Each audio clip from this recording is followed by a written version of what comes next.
Hello and welcome back to my channel. So for this video I wanted to show my process for inking artwork. I know that a lot of people normally don't upload the inking process, but I decided that it would be neat if I could show you a little bit more of how each artwork is created. So this is the artwork that is a suggestion that I got from Night Dawn. The actual illustration video will be uploaded tomorrow morning, but right now I'm just going in and being very careful to add the black of Saria's eyelashes and just make sure that the overall shape of the eye is something that is just making sure that the overall shape of the eye is how it's supposed to look, because the eye is the most important part of the character. You can tell right away from the eyes what kind of emotions are happening, and for this image I actually wanted her to have her eyes open. I played around with the idea in the sketch of having her eyes closed, but I decided that her eyes being open would be a little bit more blue into the image, since this image is going to be very green, as you'll see in tomorrow's video. I'm also going in and coloring the line art this time with Saria zebra pins. They're really good pins for doing line art. I highly recommend them. But colored line art is something that I do from time to time. It just helps give the overall image a better feel, especially when the image is going to have a detailed background. So the background for this image is actually going to be very detailed, so I'm trying to make the character still stand out with line art, but not blend in to the area where I'm trying to make it so that the character stands out without looking like they don't fit into the scene.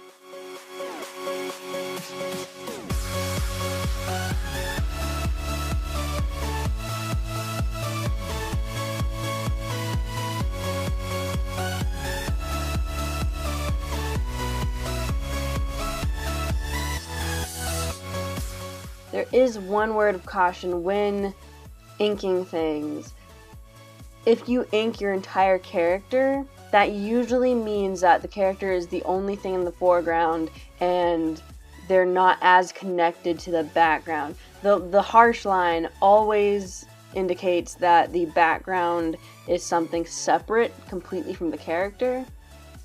There are ways to go about making the character blend into the background more, which is like adding cast shadows onto objects. Like in this picture, she is sitting on her stump. So when I go in to add the shadows, by adding the shadow underneath her on the stump, she'll automatically get grounded. Oh, hi Smokey. Yeah, he kept on getting onto the table while I was trying to ink. But just going in with colored line art also helps to blend in with the background. Like I mentioned before, having similar colors to the background but having a harsh line still will help a character stand out. You want to walk that fine line of the character is easy to recognize before the background, but they're not. Juxtaposition of the character to the background matters a lot. And if a character looks just cut and paste onto a background, it's very hard to make that work. Like in my Zelda video, when I did cut her out and paste her onto the background, literally, I was using a very simple background, and the technique of the light shaft that I added helped her to blend in a little bit more, even though the background was pretty much non-existent. That's another thing about backgrounds. The Zelda background is very simple, but that's because Zelda as a character has a lot of details. Like her armor is very detailed, it's exquisite. The bodice is very detailed on Zelda. Even her hair is very ornately formed to make the overall appearance of her design very detailed.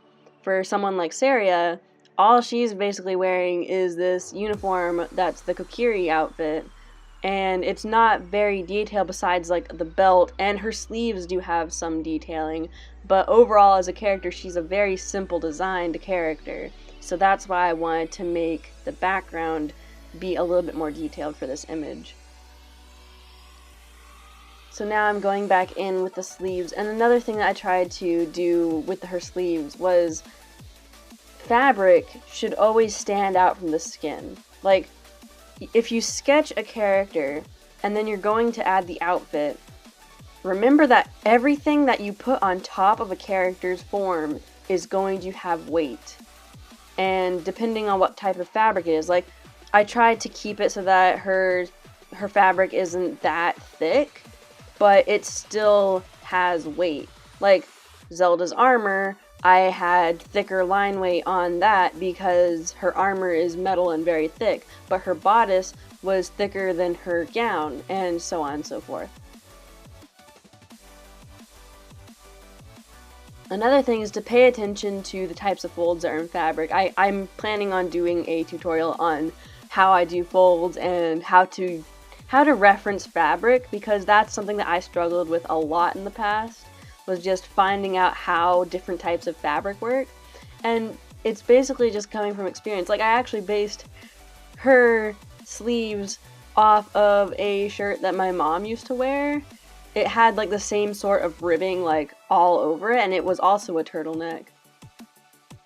But just coming from experience, and just if you've felt a fabric before, like if you've ever felt a satin, like even if it wasn't your own, like if you just looked at different types of fabric that people were wearing, like there's so many differences. Like thick coats have like that puffy look to them, and they'll be super thick on top of a form. Or really thin mesh swimsuit fabric is very thin, so it would basically be right on top of the skin.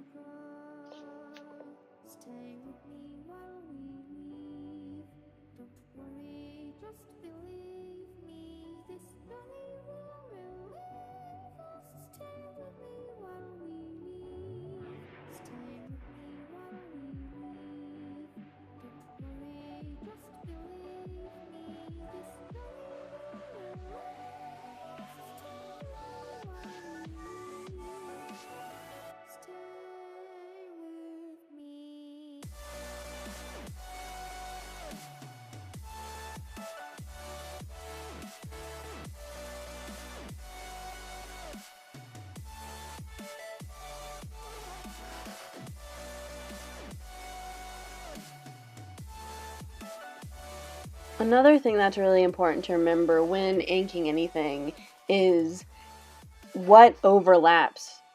Like, I did the legs before I did the arm because the leg overlaps the arm. So I'll know when to stop the pen from moving by reaching that barrier that I made with the line art of the leg.